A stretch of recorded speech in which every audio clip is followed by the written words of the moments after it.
Good morning all, CamelbackTrading.org coming to you this Wednesday morning, March 23rd. We are looking at Window Trader's market profile of SPY, IWM and triple Qs. 75 minutes to go prior to the opening. We've had overlapping a higher or higher value 6 days in a row. So the market with the one-time framing doing a nice job, getting a bit stretched out. As of now, as you can see, there's some consolidation digesting going on inside of yesterday's ranges. Remember, we went out with a price probe, as did triple Qs, right now firmly being rejected. We also had wide POCs that were going to be downside destinations, and right now they might be possible upside destinations. Remember, the wide POC doesn't go away if you open below it, as opposed to, say, the single prints. So if we open at A's high, the trend A is gone, the single prints are gone. Now, obviously, I don't mind the market pulling back. I said it would be healthy. What I really don't want to see is to get back below the 200-day moving average, which is at 446.20, around that level. And certainly the 50-day moving average, which is now above basically where the previous balance high was of 441.11. So that's something you don't want to totally give up. We'll see if we hold yesterday's low.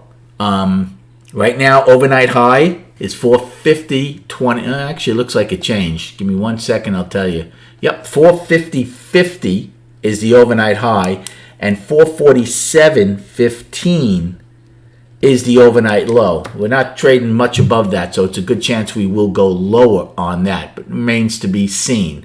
I hear that Powell speaking now, so who knows what comes out of his mouth again. See how the algos react here prior to the opening as far as the game plan. Well, right now, if we open where we are, it would be in the middle of the two distributions. Remember, we also had a lowest accepted price yesterday.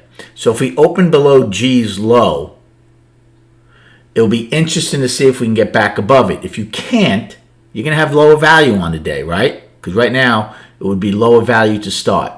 So can you take a short against G's low if we open below there? You can. Any acceptance back into G's range, I'm out. Because if we get any acceptance into the upper distribution and yesterday's value, you could bet the house that you're going to go back to this 11-wide point of control. On the flip side, in the next 75 minutes, if we open above G's low, but then fill the single prints, you could take a long against B's low, which is the lowest accepted price. If you get below it, then I'm out on the trade. But see if there's going to be buyers again like there were yesterday. So that's a short and a long play.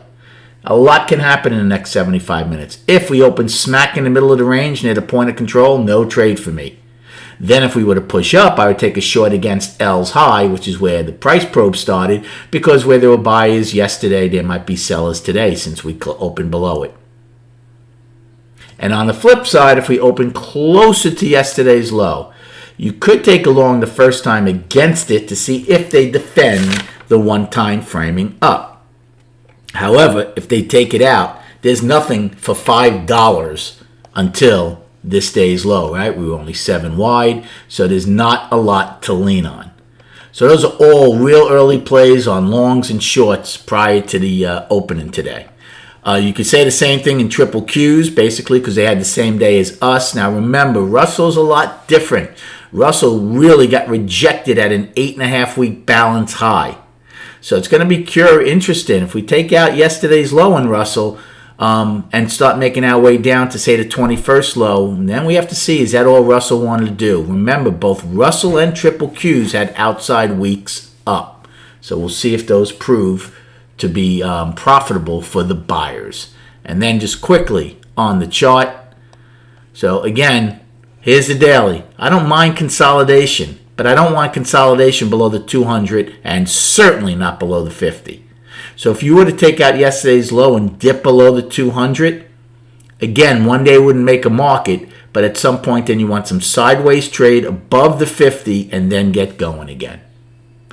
Good luck trading today. Thanks for the likes and subscribing, and we'll recap at 4 p.m.